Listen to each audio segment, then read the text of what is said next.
ডিসেম্বরের প্রথম সপ্তাহে ফিরছেন তারেক রহমান। প্রস্তুত হচ্ছে বাড়ি কার্যালয়। নিরাপত্তা নিশ্চিতে আবেদন করা হবে সরকারের কাছে। মিলেছে বুলেট প্রুফ গাড়ির অনুমোদন। অংশীজনদের সঙ্গে আলোচনা ছাড়া জোটের প্রতীকে ভোট বাতিলের অভিযোগ। পুনর্বহাল ইসিতে আবেদন কয়েকটি দলের। পক্ষে বিএনপি, বিপরীত অবস্থানে জামাত, এনসিপি। ঢাকা 14 আসনে আলোচনায় গুমের শিকার দুই পরিবার। নিখোঁজ সুমনের বোন তুলিকে বিএনপির মনোনয়ন। জামাতের টিকিট পেলেন ব্যারিস্টার আরমান, দিচ্ছেন নানা প্রতিশ্রুতি। কেন্দ্রীয় শহীদ মিনারে প্রাথমিকের সহকারী শিক্ষকদের অবস্থান কর্মসূচি। 10ম গ্রেডে উন্নীত করা সহ 3 দফা দাবি। আন্দোলন চালিয়ে যাওয়ার ঘোষণা। এবং পর্যাপ্ত উৎপাদনের পরও সংকটের অজুহাতে অস্থির পেঁয়াজের বাজার। 7 দিনে অসাধু ব্যবসায়ীরা হাতিয়ে নিয়েছে 173 কোটি টাকা। আমদানির অনুমতি না দেওয়ার পরামর্শ কৃষিবিদদের।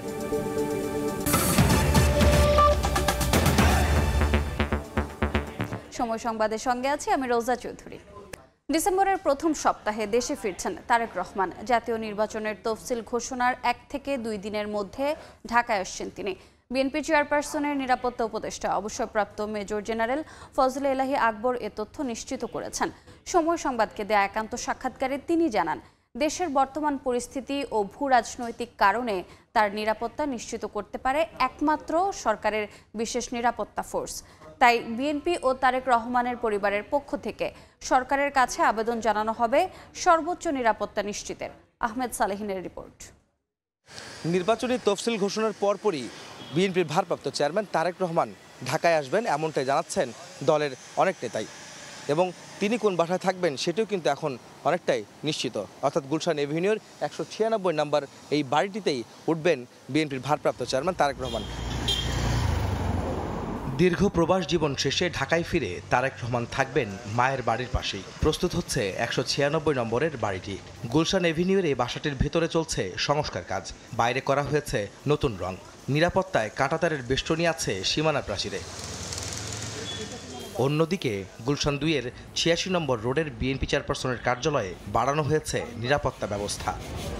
তারেক রহমান তিনি দেশে ফিরলে এই কার্যালয়ে তিনি অফিস করবেন এবং তিনি তার রাজনৈতিক কার্যক্রমগুলো চালাবেন এই অফিসে ঘিরেই, এই অফিসে থেকেই। সেই কারণে এই অফিসটিকে নতুন করে আবার সংস্কার করা হচ্ছে। উঠানে যে জায়গাটি রয়েছে সেই উঠানে নতুন করে ডেকোরেশন করা হচ্ছে। এখানে নেতাকর্মীরা আসবেন, এখানে বসবেন, রং করা হচ্ছে, নতুন করে গেট তৈরি করা হয়েছে। কার্যালয়, বাসা সবই প্রস্তুত হচ্ছে। তবে কবে ফিরবেন বিএনপির ভারপ্রাপ্ত চেয়ারম্যান তারেক রহমান এ নিয়ে জানতে চাওয়া হয় চেয়ারপারসনের নিরাপত্তা উপদেষ্টা অবসরপ্রাপ্ত মেজর জেনারেল ফজলে এলাহি আকবরের কাছে। সময় সংবাদকে তিনি জানান, ডিসেম্বরের প্রথম সপ্তাহে 17 বছর পর দেশে ফিরছেন বেগম খালেদা জিয়ার বড় ছেলে। ওনার সাথে আমার সর্বশেষ যখন কথা হয়েছে উনি বলেছিলেন যে আমি দেশে আসার আগে আপনাকে 1 মাস সময় দেব আমার আসার দিনটা। ওনার নিরাপত্তার ব্যবস্থা নিয়ে কিছু ব্যবস্থা গ্রহণ করতে হবে। নির্দ্বিধায় বলতে পারি উনি ইলেকশন শিডিউলের declaration in a day or two will come. Definitely December first উইকের মধ্যে আসবেন ইনশাআল্লাহ। ভূ রাজনৈতিক কারণ ও দেশের বর্তমান পরিস্থিতিতে নিরাপত্তাহীনতার প্রশ্ন আছে তারেক রহমানের। এমনটা জানিয়ে ফজলে এলাহি আকবর বলেন, তার নিরাপত্তায় সরকারের বিশেষ সিকিউরিটি ফোর্স আশা করছেন তারা। বর্তমান পরিস্থিতিতে ওনার জন্য বুলেট প্রুফ গাড়ি is a must. Tarique Rahman কিন্তু এক ব্যক্তি নন, উনি এখন শুধু বিএনপিরই লোক না। ওনার কিছু যদি ঘটে যায় একটা দেশে এমন একটা পরিস্থিতি হবে যে যেই আমরা স্থিতিশীলতা এবং ভবিষ্যতে একটা ইলেকশন সবই কিন্তু বানচাল হবে। ওনাকে একদিকে জনগণের সাথে মিশতে হবে, সেই সুযোগ করতে হবে, আরেকদিকে ওনার নিরাপত্তাও দেখতে হবে। এবং এটা কিন্তু হাইলি প্রফেশনাল একটা ব্যাপার। সরকারের যে স্পেশাল সিকিউরিটি ফোর্স আছে, ভিভিআইপি প্রোটেকশন, তারা অথবা সেনাবাহিনী এই দায়িত্ব নিতে পারে। ইতিহাসে এরকম অনেক ঘটনা আছে, এরকম ক্রিটিক্যাল টাইমে কিন্তু টার্গেট হয়ে যেতে পারে। এদিকে আমাদের সর্বোচ্চ নজর রাখা আমাদের সকলেরই প্রয়োজন। দেশে ফেরার আগে চলতি মাসেই ওমরা পালনে সৌদি যাওয়ার কথা ছিল তারেক রহমানের, কিন্তু সার্বিক পরিস্থিতিতে এখনই নয়, বরং নির্বাচনের পরে বিএনপির ভারপ্রাপ্ত চেয়ারম্যান ওমরা করবেন বলেও জানান ফজলে এলাহি আকবর। সিচুয়েশনের পলিটিক্যাল ল্যান্ডস্কেপ, দেশের যে অবস্থা চলছে, এ প্রতিটাতে one is related to the other. পরিবর্তন এখন শোনা যাচ্ছে যে উনি হয়তো বা ইলেকশন করে পরে যাবেন, জনগণের ম্যান্ডেট নিয়ে আল্লাহর কাছে উনি ফরিয়াদ করবেন। গত মাসেই বেগম খালেদা জিয়া ও তারেক রহমানের নিরাপত্তার জন্য 2টি বুলেট প্রুফ গাড়ি কিনতে বিএনপিকে অনুমোদন দেয় স্বরাষ্ট্র মন্ত্রণালয়। অস্ত্রের লাইসেন্সও শিগগিরই হয়ে যাবে বলে আশা প্রকাশ করেন বিএনপি চেয়ারপারসনের নিরাপত্তা উপদেষ্টা। আহমেদ সালেহিন, সময় সংবাদ, ঢাকা। গণপ্রতিনিধিত্ব আদেশ বা আরপিওর কিছু ধারার সংশোধনী নিয়ে ক্ষুব্ধ বেশ কয়েকটি দল। নেতাদের অভিযোগ, অংশীজনদের সঙ্গে আলোচনা ছাড়াই জোটের প্রতীকে ভোট করার বিধান বাতিল করা হয়েছে। আর এ ধারা পুনর্বহাল করতে নির্বাচন কমিশনে আবেদন জানিয়েছে কিছু দল। এতে বিএনপির সমর্থন থাকলেও বিপরীত অবস্থানে জামাত, এনসিপি। ফারুক ভুঁইয়ার রবিনের রিপোর্ট। বাংলাদেশের নির্বাচনী ইতিহাসের দীর্ঘ সময় ধরেই জোটের প্রধান রাজনৈতিক দলের প্রতীকে শরিক দলের প্রার্থীদের ভোটে লড়ার রেওয়াজ রয়েছে। তবে সম্প্রতি গণপ্রতিনিধিত্ব আদেশ বা আরপিও সংশোধন হওয়ায় এখন আর থাকছে না সে সুযোগ। ফলে নিজ দলের প্রতীকেই নির্বাচন করতে হবে প্রার্থীদের, যা চলমান রাজনীতিতে যুক্ত করেছে নতুন বিতর্ক। এ সংক্রান্ত সংশোধনী পাশ হওয়ার আগে আইন মন্ত্রণালয় ও নির্বাচন কমিশনে আনুষ্ঠানিক চিঠি দিয়ে আপত্তি জানিয়েছিল বিএনপি। তা আমলে না নিয়ে ৩রা নভেম্বর অধ্যাদেশ জারি করে অন্তর্বর্তী সরকার। তবে গেজেট প্রকাশের পরও থেমে নেই দলগুলো। দলীয় প্রতীকের পাশাপাশি আগের মতো জোটের প্রতীকে ভোট করার সুযোগ ফেরাতে ইসির দ্বারস্থ হয়েছে বিপ্লবী ওয়ার্কার্স পার্টি 12 দলীয় জোট সহ কয়েকটি দল। এটা তো হঠাৎ করে দলগুলোর উপরে চাপিয়ে দেওয়াটা কিন্তু যৌক্তিক কোনো কথা না। আপনার দলগুলোর সঙ্গে তো আপনার তো আলোচনাই করেননি, বসবেন, কথা বলবেন, মতামত নেবেন। অতীতের একটা জায়গা থেকে হঠাৎ করে আপনি ডিপার্ট করছেন, ওনারা কাজটা ঠিক করেননি। আমাদের দলের অবস্থান তো হলো নিজস্ব প্রতীকে করা, কিন্তু একই সাথে আগামী নির্বাচনে আমরা বলেছি যে জনপ্রিয় অন্য কোনো প্রতীকে নির্বাচন করার বিধানটা আগের মতন থাকা দরকার। নির্বাচন কমিশন এটা অত্যন্ত স্বৈরতান্ত্রিক কায়দায় এই সিদ্ধান্তটা নিয়েছে। রাজনৈতিক দলগুলোর স্বাধীনতা থাকা উচিত যে তারা কোন প্রতীকে নির্বাচন করবে, জোটবদ্ধ প্রতীকে নির্বাচন করবে না নিজস্ব প্রতীকে নির্বাচন করবে। আপনারা আমাদের সাথে কোনো আলাপ আলোচনা না করার প্রেক্ষিতে সেটা রাজনৈতিক দলকে প্রতিপন্ন করা হয়েছে। আমরা দাবি করব নতুন যে অধ্যাদেশটা করেছে এটা বাতিল করার জন্য। একটা জোট কেন হয়? জোট হয় নির্বাচনে জেতার জন্য, কৌশলগত একটি বিষয়। তো সেক্ষেত্রে কেউ যদি মনে করে না জোটের প্রতীকে ইলেকশন করব, সেই অপশনটা রাখা দরকার ছিল। তো সরকার কোনো অপশন রাখে না। আমার কাছে মনে হয় কোনো দল মনে করে যে বিএনপির এই জাতীয় সরকারের যে উদ্যোগ, এই উদ্যোগকে কোনোভাবেই সফল হতে দেওয়া যাবে না। সেই জায়গা থেকে অনেকে চায়নি যে আসলে এইভাবে অপশনটা রাখা হোক। সমমনা দলগুলোর তৎপরতায় কি ফল আসতে পারে সেদিকে নজর রাখছে বিএনপি। আমরা হাল ছাড়ি নাই, এখন দেখি তারা কি করে। সবাইকে ইলেকশন কমিশনকে বলতে হবে যেটা এটা হয় না। আমরা যেটা চেয়েছিলাম সেটা তো বাংলাদেশের রাজনীতিতে নতুন কিছু না। অতীতের নির্বাচনগুলো সবাই কিন্তু এই মার্কেটে করছে, এমনকি 18 সালের নির্বাচন জামাতও ধানের শীষ মার্কেটে নির্বাচন করেছে। তো সুতরাং এবার কিছু গোষ্ঠীকে পক্ষপাতিত্ব করার জন্যই এটা করা হয়েছে, তবে এটা ডেমোক্রেটিক প্রসেসে ঠিক না। তবে প্রতীক ইস্যুতে আরপিওতে নতুন করে ফের কোনো সংশোধনীর বিরোধিতা করছে জামায়াত। আমরা বলেছি যে সিদ্ধান্ত রদবদল না করা, কারণ সরকার যদি দলের চাপের মুখে যদি দলীয় ইন্টারেস্ট সার্ভ করার জন্য এত বড় একটা বিষয় সিদ্ধান্ত পরিবর্তন করে, তাহলে সরকার নিরপেক্ষতা নিয়ে প্রশ্ন উঠবে, গ্রহণযোগ্য সুষ্ঠু নির্বাচন নিয়ে প্রশ্ন উঠবে। আজকে যদি একটা দলের দাবির মুখে একটা সিদ্ধান্ত চেঞ্জ করে, তাহলে আরেকটা দল আরও 3টা নিয়ে যাবে। প্রতীক সংক্রান্ত বিধানে এনসিপির অবস্থানও জামায়াতের মতোই। ফারুক ভুঁইয়া, রবিন, সময় সংবাদ, ঢাকা। ত্রয়োদশ সংসদ নির্বাচনে ঢাকা 14 আসনে ভোটের মাঠে এবার আলোচনার কেন্দ্রবিন্দু গুম হওয়া 2 পরিবার। বিএনপির গুম হওয়া নেতা সুমনের বোন তুলির হাতে ধানের শীষ তুলে দিয়েছে বিএনপি। অন্যদিকে গুমের শিকার ব্যারিস্টার আরমান টিকিট পেয়েছেন জামায়াতের। তবে এই আসনের ভোটারদের চাওয়া উন্নয়ন, নিরাপত্তা আর কাজের রাজনীতি। ওমর ফারুকের তোলা ছবিতে তানভীর হাসান মেঘের রিপোর্টে বিস্তারিত। মিরপুর, গাবতলী থেকে সাভারের কাউন্দিয়া আর বনগাঁও পর্যন্ত বিস্তৃত রাজধানীর ঢাকা 14 আসন। ভোটের হাওয়ায় এই আসনে এখন আলোচনার কেন্দ্রে 2 প্রতিপক্ষ, বিএনপির তুলি এবং জামায়াতের আরমান। ভিন্ন ভিন্ন কৌশল নিয়ে নির্বাচনী এলাকায় মনোনয়ন পাওয়া প্রার্থীরা গণসংযোগে ঘাম ঝরাচ্ছেন। ভোটের মাঠে তরুণ 2 প্রার্থী প্রতিশ্রুতি দিয়ে ভোটারদের কাছে টানছেন। নারী নেতৃত্বের নতুন মুখ বিএনপির সম্ভাব্য প্রার্থী সানজিদা ইসলাম তুলি। গুম হওয়া ভাইয়ের সন্ধানে দীর্ঘদিনের আন্দোলনের ধারাবাহিকতায় প্রথমবার দলের মনোনয়ন পেলেন। অপরাজনীতি নয়, মানবিক ঢাকা 14 গড়ার প্রতিশ্রুতি তার। যেই রাজনীতি প্র্যাকটিস বাংলাদেশে ছিল, আপনারা সামনে হয়তো ভিন্ন রাজনীতির মুখ দেখতে যাচ্ছেন, যেখানে প্রতিহিংসার শিকার হতে হবে না কাউকে, এবং সেইখানে আমরা যেই হত্যাযজ্ঞ হতে দেখেছি শুধুমাত্র ক্ষমতায়নের জন্য, ক্ষমতায় থাকার জন্য, সেই রাজনীতি আমরা আর চাই না। জামায়াত সম্ভাব্য প্রার্থী আরমান প্রতিশ্রুতি দিলেন, শত্রুতা নয়, লক্ষ্য হবে মানুষের কল্যাণ। একটি নতুন ধারার রাজনীতির সৃষ্টি করবে ইনশাআল্লাহ। আমার বোনকে সাথে নিয়ে আমরা প্রমাণ করব যে রাজনীতিতে প্রতিদ্বন্দ্বিতা মানেই শত্রুতা নয়। অবশ্যই আমাদের মধ্যে রাজনৈতিক তীব্র প্রতিযোগিতা হবে, কিন্তু এই প্রতিযোগিতা হবে মানুষকে সেবা করার দিক দিয়ে। আমরা যে রাজনৈতিক অঙ্গনে সহিংসতা দেখি, ব্যক্তিগত আক্রমণ দেখি, শেমিং এবং টাইমিংয়ের রাজনীতি দেখি, আমার বোন সানজিদা ইসলাম তুলিকে সাথে নিয়ে আমরা প্রমাণ করব রাজনীতিতে এগুলোর দিন শেষ। এলাকার ভোটাররা বলছেন, শুধু প্রতিশ্রুতির ফুলঝুরি নয়, উন্নয়ন, নিরাপত্তা আর কাজের রাজনীতি চান তারা। আমাদের এই এলাকার যে সমস্যাগুলো আছে, এই সমস্যাগুলো যে সমাধান করবে তাকেই আমরা ভোট দেব। যে আমাদের জন্য উন্নয়ন করবে, রাস্তাঘাটে কাজ করবে, আমরা যে যোগ্য মনে করবো তাকে আমরা ভোট দেব। তারা যে আমাদের আশাটা দেয়, ওইটা যাতে তারা পরবর্তীতে যখন ক্ষমতায় আসে ওইটা যাতে তারা পালন করতে পারে, এটাই আমাদের আশা থাকবে। ঢাকা 14 আসনের মিরপুরের এই বড়বাজার থেকে কাউন্দিয়া ইউনিয়নে যেতে হলে নৌকায় এখানকার হাজারো মানুষের ভরসা। স্থানীয়দের দাবি, একটি ব্রিজ হলে পাল্টে যাবে দুইয়ের যোগাযোগ ব্যবস্থা, কমবে ভোগান্তি। বিচ্ছিন্ন দ্বীপের মতো এই দুই ইউনিয়নের মানুষের চাওয়া তাই একটু আলাদা। নেতা কর্মীরা ব্রিজ হওয়ার আগেই মনে করেন এরা খায়। 50 বছর ধরে আমরা এই অবস্থায় দেখতেছি। মাল সামাল নিয়ে পারে না, তোমার বড় বড় গাড়ি ঢুকা পারতেছে না, মানুষজন পারতেছে না।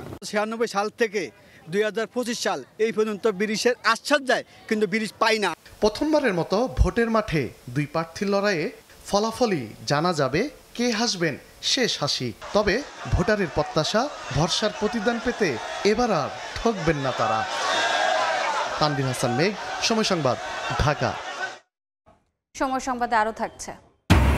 রাজধানীর টিটিপাড়া আন্ডারপাস চালুর অপেক্ষা সম্পন্ন হয়েছে শতভাগ কাজ। নারায়ণগঞ্জ ও পদ্মা সেতুর রেল সংযোগ নির্বিঘ্ন হওয়ার পাশাপাশি কমবে যানজট। চাকরির 10ম গ্রেডে উন্নীত করার দাবিতে কেন্দ্রীয় শহীদ মিনারে জড়ো হয়েছেন সরকারি প্রাথমিক বিদ্যালয়ের সহকারী শিক্ষকরা। এই মুহূর্তে সেখানে আছেন সহকর্মী শাকির আহমেদ। সরাসরি যাচ্ছি তার কাছে। শাকির,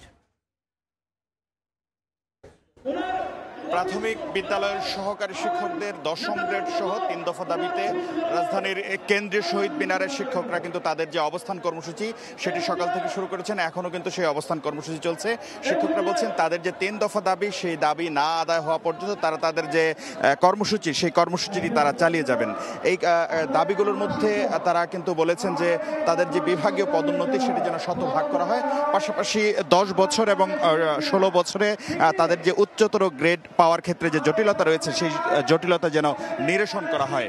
তারা বলছেন যে শিক্ষকদেরকে আসলে 13তম গ্রেড, যেটি তৃতীয় শ্রেণী হিসেবে ধরা হয়, সেই শ্রেণীতে অন্তর্ভুক্ত করা হয়েছে, যেটি আসলে উন্নত দেশ গড়ার ক্ষেত্রেও। এবং তারা বলছেন যে বিভিন্ন সরকারের সময় তারা তাদের এই ন্যায্য দাবিগুলো জানিয়েছেন। বিভিন্ন সরকার আশ্বাস দিলেও কিন্তু সেই দাবি পূরণ হয়নি এখনো।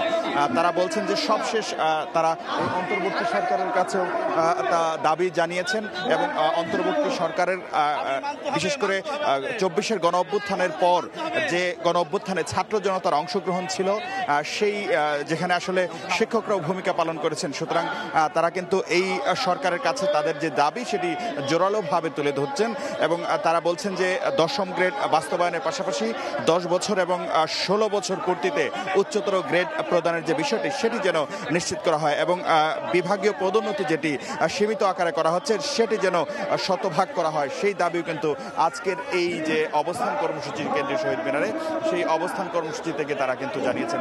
এবং তারা বলছেন যে বিকেল 3টায় তারা কিন্তু শাহবাগ মোড়ে অবস্থান কর্মসূচি পালন করবেন এবং শাহবাগ মোড়ে অবস্থান কর্মসূচির মাধ্যমে কলম সমর্পণ করে কিন্তু তারা তাদের যে আজকের কর্মসূচি রয়েছে সেই কর্মসূচি পালনের কথা জানিয়েছেন। তো এই ছিল আমার কাছে কেন্দ্রীয় শহীদ মিনার থেকে প্রাথমিক বিদ্যালয়ের সহকারী শিক্ষকদের অবস্থান কর্মসূচির সর্বশেষ খবরাখবর। সরাসরি যুক্ত ছিলাম কেন্দ্রীয় শহীদ মিনারে। ঐকমত্য কমিশনের আলোচনায় অধিকাংশ দল ভোটের দিন গণভোটে একমত হয়েছে, তবে জামাত রাজপথে দাবি আদায়ে জবরদস্তির চেষ্টা করছে বলে মন্তব্য করেছেন বিপ্লবী ওয়ার্কার্স পার্টির সাধারণ সম্পাদক সাইফুল হক। সকালে হোটেল ইন্টারকন্টিনেন্টালে নির্বাচনী ইশতেহারে প্রযুক্তির ব্যবহার শীর্ষক সেমিনারে তিনি একথা বলেন। আজকে হচ্ছে নভেম্বরের 8 তারিখে, এখন আমরা বুকে হাত দিয়ে বলতে পারছি না যে ফেব্রুয়ারির প্রথম অংশে নির্বাচন হবে, অথচ গুরুত্বপূর্ণ রাজনৈতিক দলগুলো এই পোডিয়ামে তা কিন্তু আছেন। তা কি? কারণ আমরা এমন সমস্ত বিষয় হাজির করছি যেটা ইতিমধ্যেই দীর্ঘ আলাপ আলোচনা করে আমরা রিজলভ করে এসেছি। সমাধানের পথগুলো কিভাবে হবে সেটাও বলেছি। যেগুলো নোট অফ ডিসেন্ট আছে, যেগুলো আমাদের দ্বিমত আছে, সেগুলো কিভাবে রিজলভ করব, এটা নিয়েও আমাদের মধ্যে একটা কনসেনসাস হয়েছে।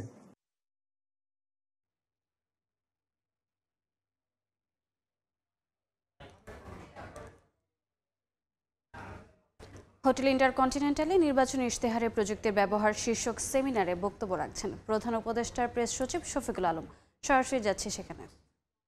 জবকে প্রোটেক্ট, মানে আপনার জব যে চলে যাচ্ছে ম্যাসিভ এআই বা অটোমেশনের কারণে, সেটাকে কিভাবে আপনার প্রোটেকশন, মানে কি যে বড় রকমের কি যে বিশাল চ্যালেঞ্জ আমাদের সামনে, এটা কল্পনা করা যায় না।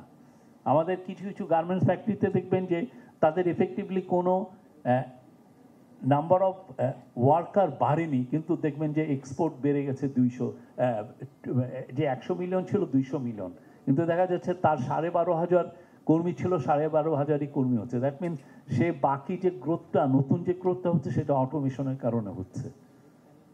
আমাকে কালকে একজন বললেন যে সিরামিকে, অনেক সিরামিককে উনি দেখেছেন যে কোন কোন সিরামিক ফ্যাক্টরিতে রোবট এসে কাজ করছে। সে তো তার এফিসিয়েন্সি বাড়াতে যাবে, সে তো তার প্রোডাক্টিভিটি বাড়াতে যাবে, এবং সেই ক্ষেত্রে অটোমেশন ছাড়া তার উপায় নেই। আমি না করলে আমার রাইভালটা করবে, ফলে আমি বাধ্য হচ্ছি এটা করার জন্য। ফলে জব যেখানে তৈরি করতে হবে 1 কোটি 2 কোটি, সেখানে দেখা যাচ্ছে আমার এক্সিস্টিং জবই থাকছে না, সেটাকে আমি প্রোটেকশন করতে। ফলে নেক্সট গভর্নমেন্টের এটা আমি দেখছি বিগেস্ট চ্যালেঞ্জগুলোর একটা।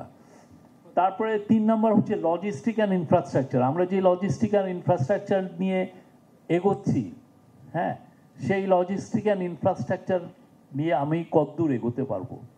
আমি কি এই আমার ফিউচার গ্রোথকে সাস্টেন করতে হলে এইটা কি এনাফ? আমরা তো ভুল জায়গায়, আপনি কি গোপালগঞ্জ তো কাশিয়ানি আমি রেল লাইন বানিয়ে রেখেছি 2000 না 3000, কেউ চড়ে না।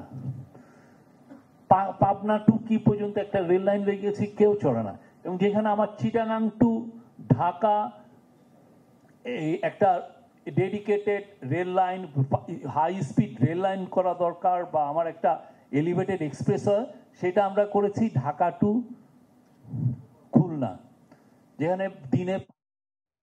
সরাসরি যুক্ত ছিলাম হোটেল ইন্টারকন্টিনেন্টালে। প্রধান উপদেষ্টার প্রেস সচিব শফিকুল আলমের বক্তব্যের বাকি অংশ দেখতে ভিজিট করুন সময় টিভির ফেসবুক পেজে।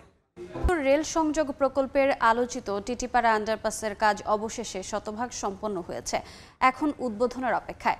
নারায়ণগঞ্জ দক্ষিণের রেল নেটওয়ার্ক সহজ করা এবং রাজধানীর টিটিপাড়া এলাকার যানজট নিরসনে একই সঙ্গে রেল ও সড়কপথ চালু রাখতে বিশেষভাবে তৈরি করা হয় এটি।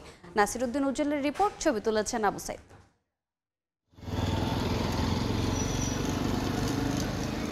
পদ্মা সেতু রেল সংযোগ প্রকল্পের সবশেষ টিটিপাড়া আন্ডারপাস। এটির উপর দিয়ে ট্রেন চলাচল আর নিচ দিয়ে চলবে সব ধরনের যানবাহন। মাঝখানে 4 লেনে মোটর চালিত যানবাহন আর 2 পাশের 2 লেনে ধীরগতির যান চলাচল করবে, তবে 5 মিটারের বেশি উঁচু যান চলাচল করতে পারবে না। আর সৌন্দর্য বর্ধনে পথ চলতে ঋতু বৈচিত্র্যের নান্দনিকতা উপভোগ করা যাবে।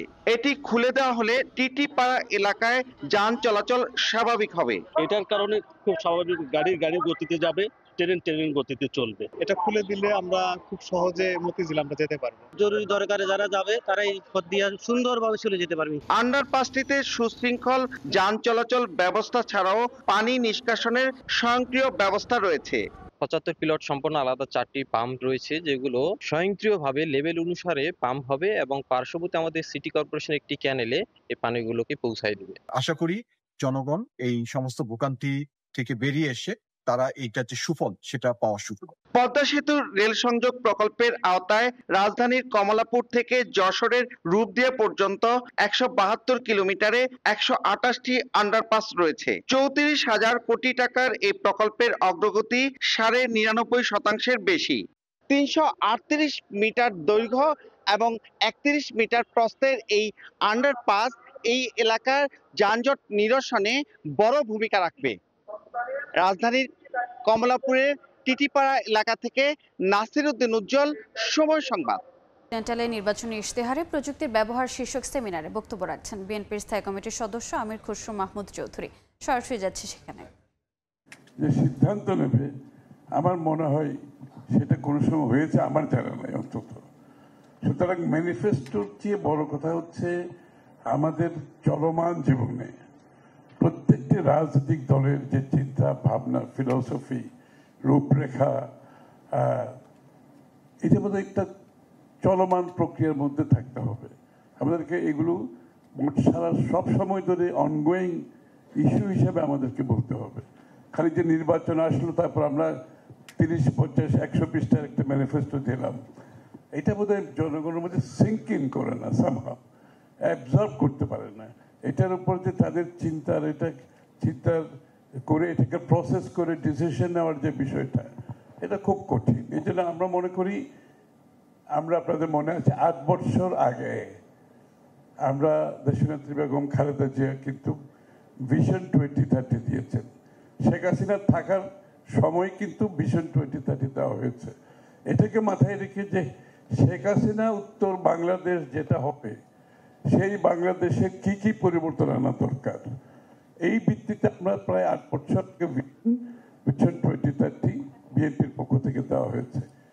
এর পরবর্তী সময়ে যে অনেকগুলো 8 বছরে অনেক পরিবর্তন হয়ে গেছে দেশের, সেটাকে মাথায় রেখে আমরা 27 পয়েন্টস সংস্কার প্রস্তাব দিয়েছি, 27 দফার উপর একটা সংস্কার প্রস্তাব দিয়েছি এই পরিবর্তনের কারণে। এবং তারও পরবর্তী সময়ে কিন্তু আমরা কিন্তু এই সংস্কারগুলো যে দিয়েছি, ভিশন 2030 বলেন, এবং পরবর্তীতে আমাদের বিএনপির পক্ষ থেকে 27 দফা সংস্কার, এগুলো কিন্তু পাবলিক ওপিনিয়ন, আমরা সরাসরি আমরা প্রতিটি এলাকায় গিয়েছি আমাদের এই বিষয়গুলো নিয়ে। 31 পয়েন্ট বিশেষ করে আমাদের যুগপথে আমরা যারা আমাদের সাথে ছিল তাদেরও কিছু ইস্যু থাকার কারণে আমরা 27 দফাকে 31 দফায় নিয়ে গেছি। সাইফুল ভাইরা আমাদের 42টি দল যারা যুগপথে আমাদের সাথে কাজ করেছে, এটাকে 31 পয়েন্টে নিয়ে যাওয়া হয়েছে। এবং 31 পয়েন্ট প্রিপারেশনে কিন্তু আমরা সর্বস্তরের মানুষের সাথে কথা বলেছি, সর্বস্তরের মানুষের কথা বলেছি। তারপরেও 31 দফা আমরা দেওয়ার পরে আমরা পাবলিক ওপিনিয়ন, যেটা আজকে প্রেজেন্টেশনে আসছে, যে জনগণের ইচ্ছার পরিপ্রেক্ষিতে আরো কোনো দফা বাদ যাচ্ছে কিনা, আরো কোনো চিন্তা ভাবনা যেটা জনগণ করছে, যেটা হয়তো আমাদের 31 দফায় আসে নাই। এই জন্য বাইরের খবর, যুক্তরাষ্ট্রে দীর্ঘ সরকারি অচলাবস্থা বা শাটডাউনের প্রভাবে আকাশপথে নেমেছে বড় বিপর্যয়। বাতিল বা বিলম্বিত হয়েছে 5,000-এর বেশি ফ্লাইট। এদিকে সিনেটে ফিলিবাস্টার বাতিলের আহ্বান জানিয়েছেন মার্কিন প্রেসিডেন্ট ডোনাল্ড ট্রাম্প। চলমান অচলাবস্থা 38তম দিনে পৌঁছালেও সিনেটে এখনও রিপাবলিকান ও ডেমোক্রেটদের দ্বিমত চলছে। দেখছেন সময় সংবাদ। এবারে খেলার খবর। জাতীয় দলের পেসার জাহানারা আলমকে যৌন হয়রানির অভিযোগে উত্তাল দেশের ক্রীড়াঙ্গন। অনাকাঙ্ক্ষিত এই ঘটনায় জাহানারার পাশে দাঁড়িয়েছেন যুব ও ক্রীড়া উপদেষ্টা আসিফ মাহমুদ সজীব ভূঁইয়া। জাহানারা আইনি পদক্ষেপ নিলে সরকার সব ধরনের সহযোগিতা করবে বলেও জানান আসিফ মাহমুদ। এই বিষয়টা যখন আমি দেখি ইন্টারভিউটার সাথে সাথে আমি বিসিবির সাথে কথা বলেছি এবং বিসিবি প্রেসিডেন্ট দেশের বাইরে আছেন, তারপরে বিসিবি দ্রুত সময়ের মধ্যে একটা তদন্ত কমিটি গঠন করেছে এবং আমাদের দপ্তর থেকেও যিনি ভুক্তভোগী তার সাথে যোগাযোগ করা হয়েছে। আমরা ভিকটিমের সাথে কথা বলে তিনি যদি কোনো আইনি ব্যবস্থা নিতে চান, যেহেতু এটা একটা ফৌজদারি অপরাধ একই সাথে, তো এটা আমরা সরকারের পক্ষ থেকে সর্বোচ্চ গুরুত্ব দিয়ে এই বিষয়ে যেন যারা জড়িত তারা সর্বোচ্চ দৃষ্টান্তমূলক শাস্তিটা পান সেটা আমরা নিশ্চিত করব। সময় সংবাদের শীর্ষ সংবাদগুলো জানিয়ে দিচ্ছি আরেকবার। মতানৈক্য নিরসনে জামায়াতের আলোচনার প্রস্তাবে সাড়া দেয়নি বিএনপি। ঐক্য হওয়া বিষয়ে সারা সনদ বাস্তবায়ন প্রক্রিয়া চাপিয়ে দেয়া না মানার ঘোষণা। ডিসেম্বরের প্রথম সপ্তাহে ফিরছেন তারেক রহমান। প্রস্তুত হচ্ছে বাড়ি কার্যালয়। নিরাপত্তা নিশ্চিতে আবেদন করা হবে সরকারের কাছে। মিলেছে বুলেট প্রুফ গাড়ির অনুমোদন।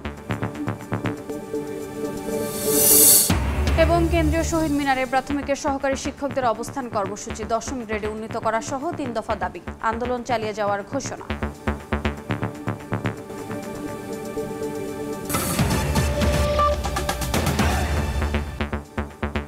এ ছিল দুপুর 12টার সময় সংবাদে। খেলার সময়ের সঙ্গে থাকবেন তাজিন খন্দকার। রোজা, আপনাকে ধন্যবাদ। খেলার সময় নিয়ে আসছি কিছুক্ষণ পর, সঙ্গেই থাকুন সময়।